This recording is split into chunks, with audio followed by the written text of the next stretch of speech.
Magandang gabi po mga kababayan.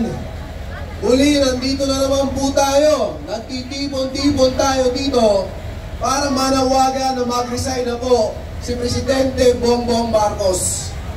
Hanggat hindi ho sumasailalim sa hair follicle drug test si Marcos Jr., hindi po tayo aalis dito.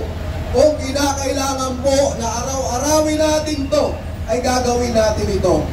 Hindi po tayo po pwedeng pamunuan ng isang drug addict na presidente.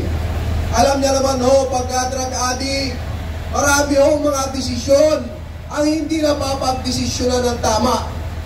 At sa pagkakataon ho ito, siya ho ang Pangulo ng bansa. Baka ho makapagdesisyon ang Pangulo na ito at madala tayo sa gera.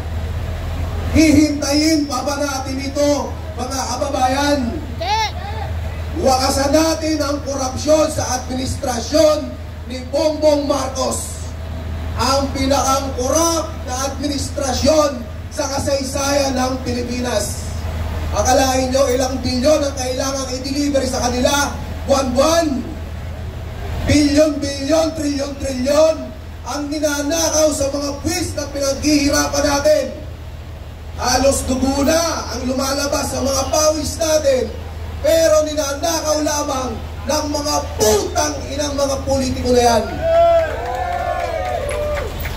Hindi po tayo papayag ng ganito. Hindi tayo papayag na nakawin ang kinabukasan ng ating mga kabataan. Hindi tayo papayag na gahasain nila ang bansang Pilipinas. Baka po pagdating po ng 2028, wala na ho tayong budget. Wala na ho tayong pera. Paano na? Saan tayo kukuha? Uutang na naman. Ang laki-laki na ng utang ng bansa natin. May nakita ho ba tayo magandang proyekto ni Bongbong Marcos? Meron daw, pagdadakaw. Alam nyo kasi mga kababayan, hindi sana masama na umutang kung may nakikita ka ng mga proyekto. Maraming pagbabago, pero sa ngayon wala. Ang marami yung ninanakaw sa kapal ng bayan natin at idinadala, nilalagay sa maleta para i-deliver sa mga putang ng mga politiko na yan. Hindi ho tayo papayag ng ganon, mga kababayan. Noong nakaraan ho, nandito rin tayo, noong nakaraang taon. Nandun din tayo sa Villamor na dinala ho nila si Pangulong Duterte doon sa Dahig. At ngayon, sana ang panalangin na sambayanang Pilipino ay mapagbigyan na ang interim release ni Pangulong Duterte. Dahil mga kababayan, hindi ho tama na ang isang Pilipino ay ipadala sa ibang bansa para doon litisin. Gumagana ho ang saligang batas natin dito sa Pilipinas. At kailan papanagutin itong mga hinayupa na nagpadala kay Pangulong Duterte sa Dahig? May araw din kayo.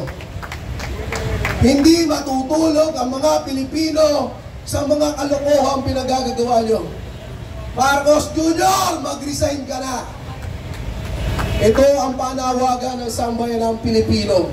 Sa mga nanonood po, sa mga vloggers natin ngayon, sa mga social media, huwag po tayong tumigil sa ating mga panawagan para pag-resignin si Marcos Jr.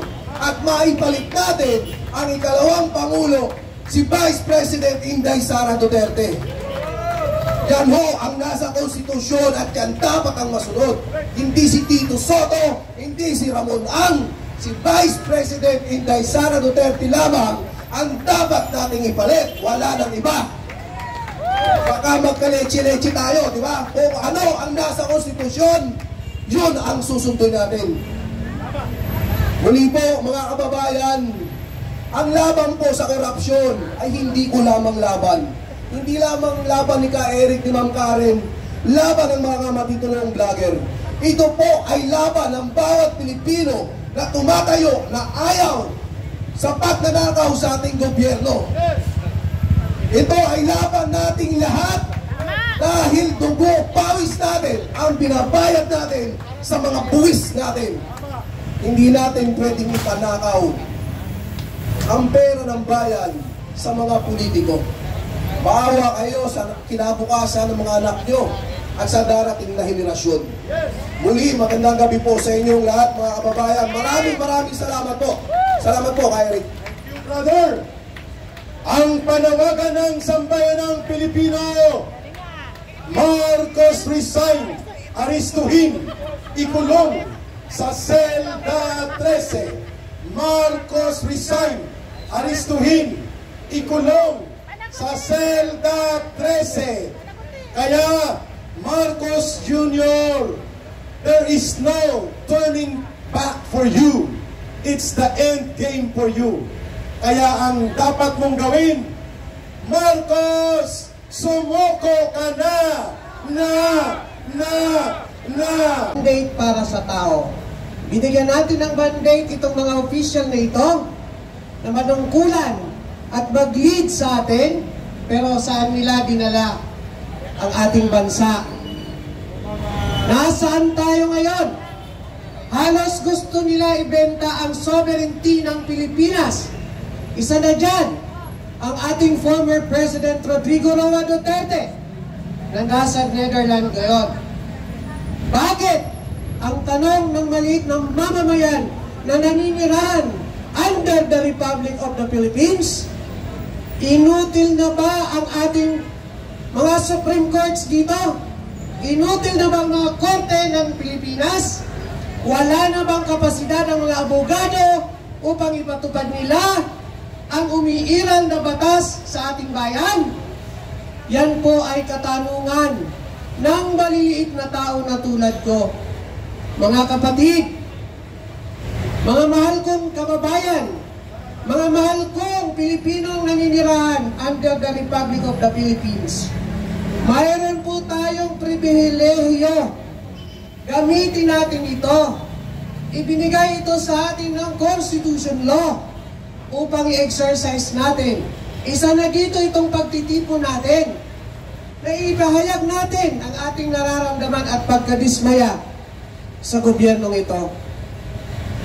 Alam niyo po, hindi ko maintindihan itong mga namumuno sa mga agency ng gobyerno under the government of Marcos. Mayroon bang isang ombudsman na talo niya pa ang DOJ ngayon? Talo niya pa ang spokesperson ng presidente ngayon? Na siya ngayon ang naghahayag kung anong mayroon na dumarating sa Pilipinas para dito sa oposisyon.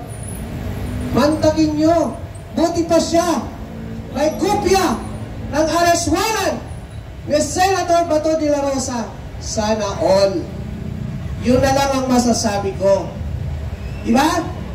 Kaya ka, Eric, naninindigan kami, kaming maliliit na mga mamamayan, kaming walang kapasidad pumunta dito sa EDSA, walang pamasahe, pero bubusisan ko sila ngayon. Inihikayat ko kayo mga kababayan, kayong mga nanonood dito sa social media, gumising na po kayo. Yung flood control na yan, andito sa Metro Manila ang baha, nandun sa Davao nag-imbestiga. Sana all. Gumising po kayo.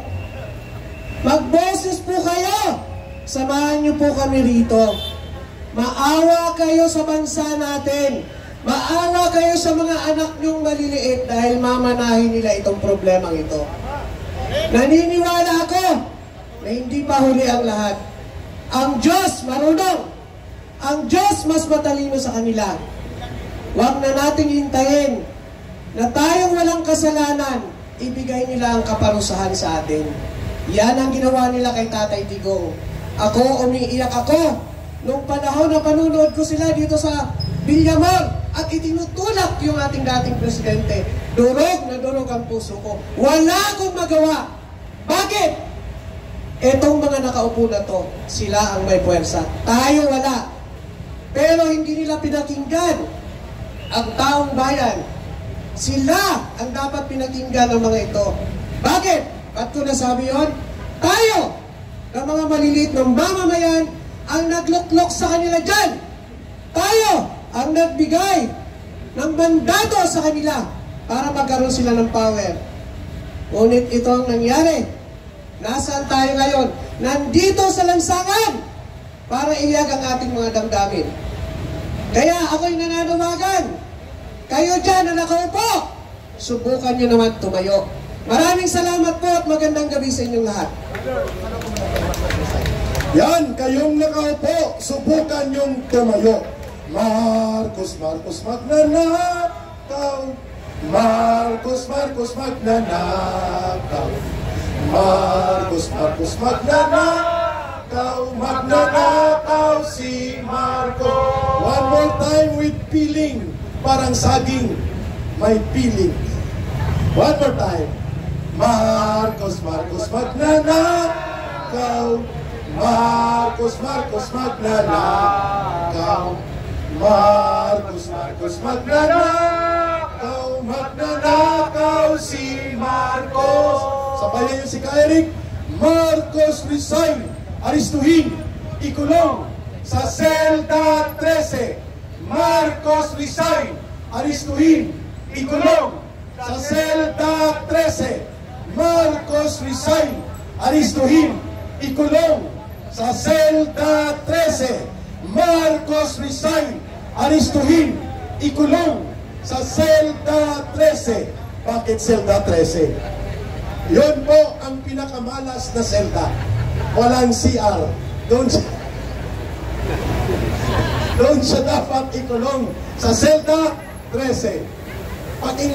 Pakinggan natin ang boses ng isang nanay, boses ng kababaihan na nagsasabing kung mayroon kasabihan ang mga matatanda, ang magnanakaw ay kapatid ng sinungaling. May kasabihan din po na ang sinungaling at mga magnanakaw karamihan nagiging adik din. Tama po ba? At dahil dyan, kung tayo'y nagigipit, ang Pinoy na nagigipit, sa Bombay kumakapit. Nadamay pati yan, ang Bombay. Sa sobrang kagipitan, Bombay ang kinakapitan. Ma'am Karen, para sa boses ng kababaihang Pilipino. Come here, Ma'am Karen. Ito hindi Bombay ang kinakapitan, prinsipyo at dangal ng isang babaeng Pilipina at nanay ng mga kabataan niyang Pilipino. Maraming salamat po. Dito pa kami magkikita ni Mr. Marcos. Alam niyo ba, yung kanyang daddy at yung aking lolo, nung panahon ni Victor Corpus, ay magkaibigan. Hindi ko sukat akalain, nakaisa ko siya rito na lumalaban para sa korupsyon. Mr. President, pagmumura, pang-aakusa, lahat na nadinig mo na. Ano pa ang dapat mong gawin? Napadala mo na sa ICC si Tatay Digong. Pinaresign mo kung sino ang inutusan mo. Ang mga nag-corrupt, pinagre-resign mo lamang pero hindi mo kinakasuhan. Ang mga maliliit na mga tao, nakikita ako, nakakatawa lang eh. Isipin mo, yung mga taong maliliit lamang ang pinapakulong mo. Ganito na lamang ang gawin mo, Mr. President. Tulad ng pakiusap ng iyong kapatid na bumaba ka na. Diba? Bumaba ka na, kailangan mo nang magpagamot. Ako mismo, nakita ko sa isang vlog, tinanong mo ang isang bata na 8 years old, lalaki. Tanong ba ng isang magulang yon? Tanong ba ng isang namamahala ng gobyerno ng Pilipinas? May girlfriend ka na ba? May sota ka na ba? Wala ka na sa tamang pag-iisip. Di ba? Lahat ng problema, flood control, namatay. Ang mga tao, ang mga mamamayang Pilipina nagkagutom-gutom. Lahat ng ito sa iyo talaga isisisi. Dahil lahat ng ito ay pinirmahan mo nang kumakamot ka. Wala ka na sa tamang pag-iisip. Isa ako na nandito. Hindi ko gusto magpunta dito. Nakikita ng apo ko, ng anak ko, ng lahi ko ang pagbumuka ko dito. Isa ako sa taxpayer. Dahil ako kakasuhan ng BIR kapag hindi ako nagbayad ng tax. Pero ang nagnanakaw ng tax, ang gobyerno mo. Ang mga artista, si Miss Gina Alahar, Miss Catherine Bernardo, Dennis Trillo, kababayad ko lang ng tax, pwede nyo nang nakawin. Si Ka Eric, na hindi artista, lumalaban lamang dito. Kunyari ako ay si Auntie Claire. Basahin natin nasusulat, Madam Auntie Claire, nanay ka din, lumagay ka naman sa tama. Hanggang kailan mo pagtatakpan ang mali? Alam nating lahat, kayo mga vlogger, hindi natin alam, lahat tayo nandito ay kakasuhan ng sedition. Bakit? Tama ba na tayo ay kasuhan ng sedition? Dahil naglalabas lamang tayo ng ating mga hinahin. Diba? Si Ka Eric, diba? Ang mga dating vlogger, diba? Ang mga dati pa nating, kailan pa tayo nagrarally dito? Meron bang nangyari? May kasagutan ba? Pasok dito, labas doon. Kasi wala sa tamang pag-iisip ang gobyerno natin. Magpunta ka sa airport, ipakita mo ang dollar mo.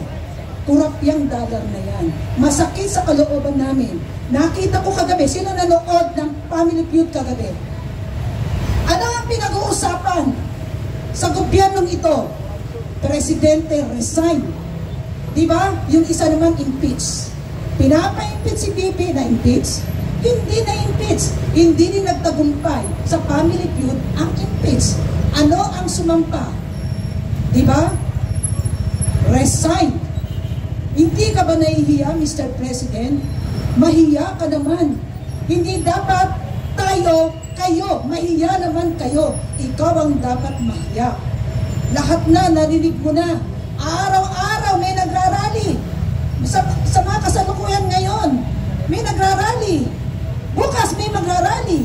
Eto na naman, sa November 30, may magrarally na naman. Ikaw na naman ang topic. Pag-uusapan si BP Sara, wala na eh. Diba? Political na lang ang ginagawa mo.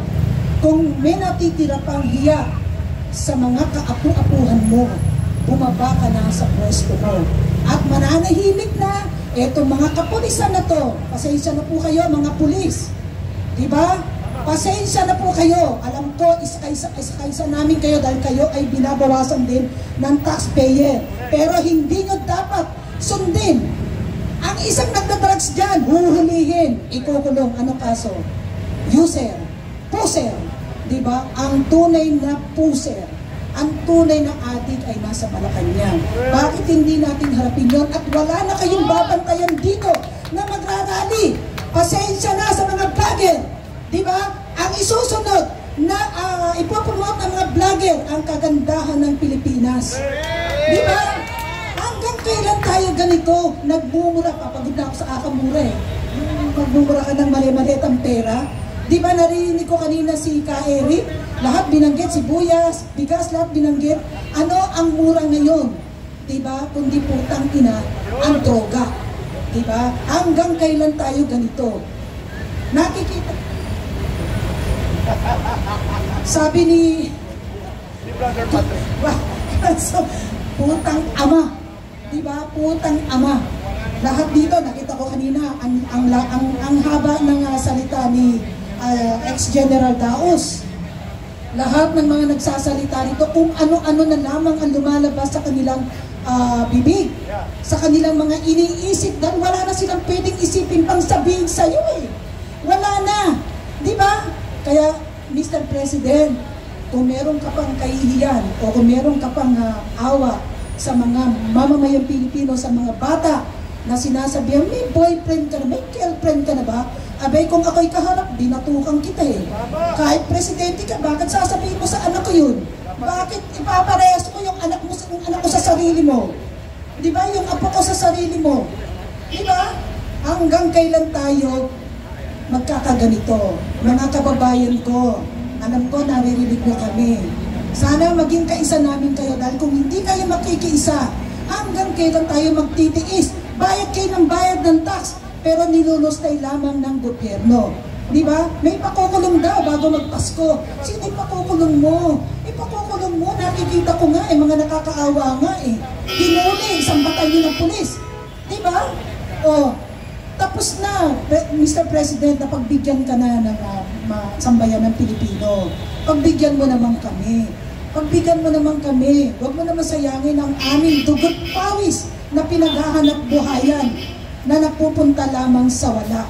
Pag nakakita ako ng baha, nakakita ako ng mapapahula ka na lang. Diba? Ayoko nang mangyari yon. Nakakahiya na tayo. Nakakahiya na ang bansa natin. Yun lamang po. Ngayong araw na to, tayo ay magdasal.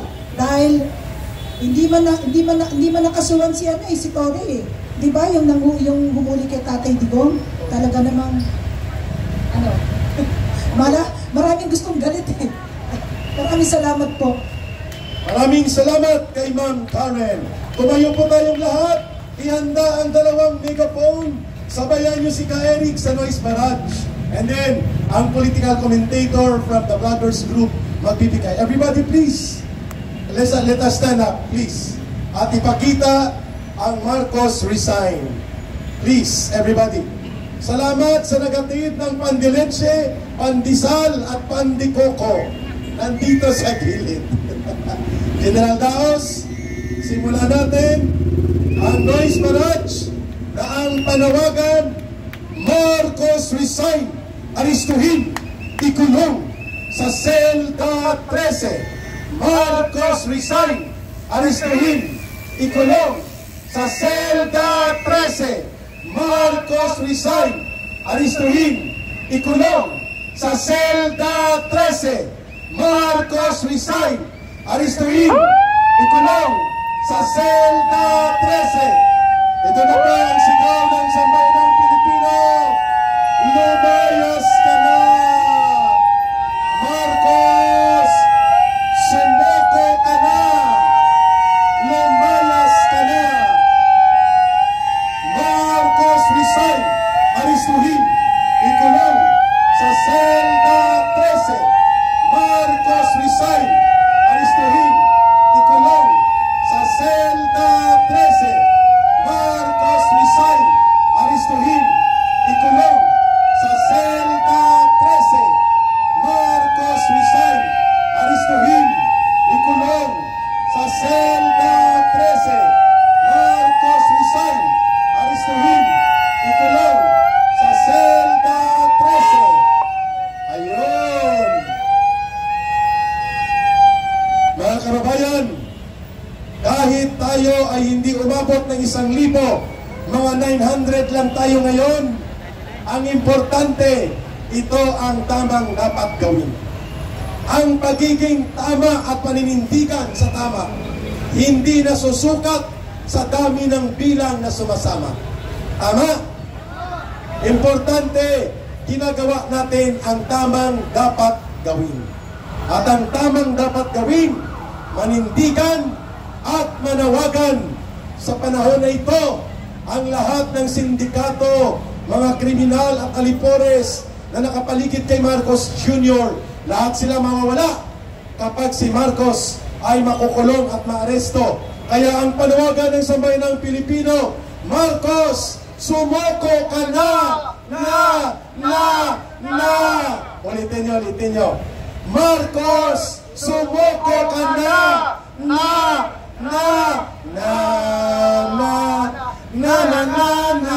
Bigla naging Beatles. Pakinggan natin ang political vlogger na makikipagkaisa sa panawagang Marcos resign, aristuhin at ikulong.